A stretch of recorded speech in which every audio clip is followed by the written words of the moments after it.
Selamat sore sahabat Sang Jiwa. Saya punya tema menarik sore ini tentang megalomania syndrome.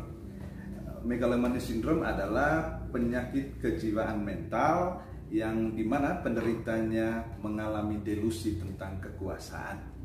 Ciri yang paling umum dari mereka ini adalah mereka tidak bisa membedakan antara imajinasi dan kenyataan.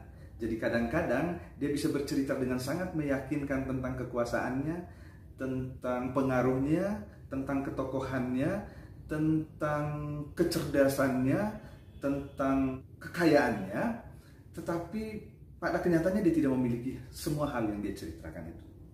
Dan buat orang yang baru mendengar orang-orang yang dengan megalomania ini, biasanya akan sangat mudah percaya karena mereka ini tipikal orang yang kalau bercerita dengan sangat meyakinkan. Even itu omong data, omong angka uang, omong semua hal, omong tentang orang pun dia akan menjadi sangat rigid dan detail. Itulah yang membuat biasanya orang yang baru mengenal mereka sangat yakin dengan orang-orang seperti ini. Dan mereka akan bisa bercerita berkali-kali untuk hal yang sama dengan detail yang sama. Jadi sangat konsisten dengan imajinasi tersebut. Nah, itu hal yang paling umum. Nah, di dalam praktek keseharian Anda juga bisa menemukan orang-orang dengan megalomania syndrome ini adalah mereka yang sangat takut kehilangan kekuasaan. Dan dirinya akan menjadi pusat dari seluruh hal yang akan dia ceritakan. Jadi ketika dia bercerita dengan orang lain, maka dirinya itu akan selalu menjadi pusat atau tema cerita. Dia agak tidak punya waktu untuk mendengar orang lain. Nah, hampir sama dengan apa yang kita lihat hari-hari ini tentang orang-orang yang sangat narsistik, gitu ya.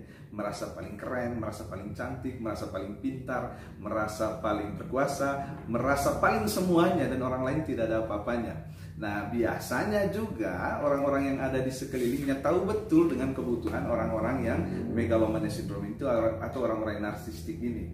Saya selalu guyon, biasanya orang-orang yang narsistik itu makannya like, makannya pujian. Dan biasanya orang-orang ini tahu betul bahwa vitamin untuk orang ini tetap bersemangat adalah dengan memuji-mujinya, padahal mereka tahu itu palsu.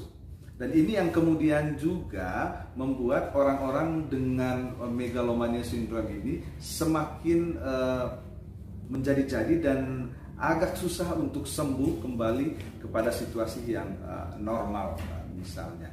Nah, ada satu fenomena menarik juga yang sering saya lihat. Biasanya orang-orang dengan megalomania syndrome ini membesar-besarkan masa lalunya yang miskin lah. Jadi dia selalu cerita dulu, saya ini anak orang miskin, saya hanya petani, saya hanya orang yang cari kayu api, saya sekolahnya susah dan bla bla bla bla bla.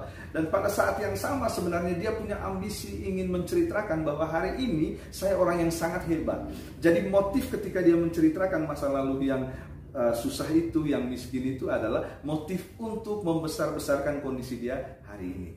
Dan di dalam analisis kejiwaan, di dalam psikologi kekuasaan, psikologi politik, biasanya justru orang-orang yang sangat mengeksploitasi masa lalunya yang sederhana, masa lalunya yang sulit, masa lalunya yang miskin, justru berpotensial untuk menjadi pelaku-pelaku tindakan korupsi.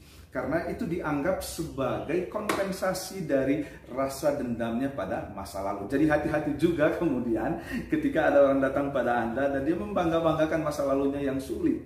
Karena pada saat yang sama secara psikologi misalnya dalam banyak penelitian justru memperlihatkan kejahatan pada kekuasaan yang dia miliki. Nah, ini biasanya sangat ramai didiskusikan ketika kita sedang berada dalam situasi mempersiapkan rotasi kepemimpinan.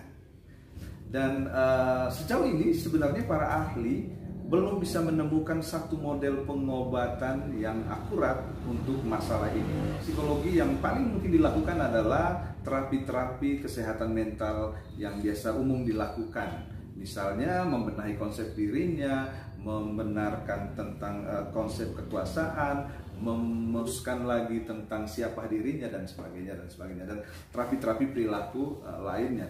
Sahabat Sanjiwa, saya kira ulasan pendek dari saya ini bisa memberi satu wawasan baru buat kita tentang bagaimana membedakan antara fakta dan imajinasi.